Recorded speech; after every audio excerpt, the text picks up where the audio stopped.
Hello friends, let us now see question number 4, subdivision 6 of chapter 8, Trigonometry, exercise 8.3. The question is, prove that root of 1 plus sin A by 1 minus sin A is equal to secant A plus tan A. Let us take LHS first. Given LHS is equal to root of 1 plus sin A divided by 1 minus sin A. We cannot have any denominator in terms of root. So, for rationalizing it, we'll multiply it by root of 1 plus sin A divided by 1 plus sin A.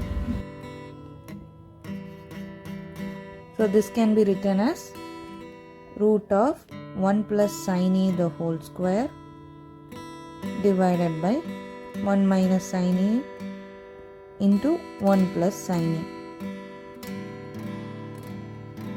We also know that a plus b into a minus b is a square minus b square. 1 plus sin a the whole square divided by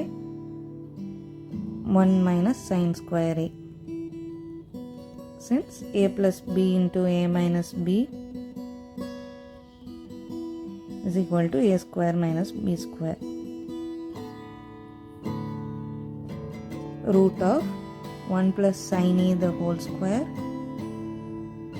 divided by, we also know that sin square a plus cos square a is equal to 1.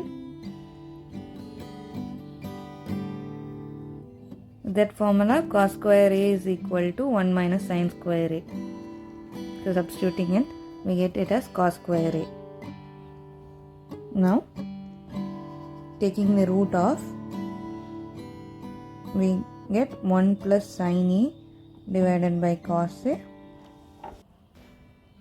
This can also be written as 1 by cos a plus sin a by cos a. We are finally reaching to the answer, to the RHS. 1 by cos a is secant a and sin a by cos a is tan a, which is obviously our RHS. So hence proved. These answers are very easy. We just have to practice more number of questions to get used with it. Thank you. Happy learning.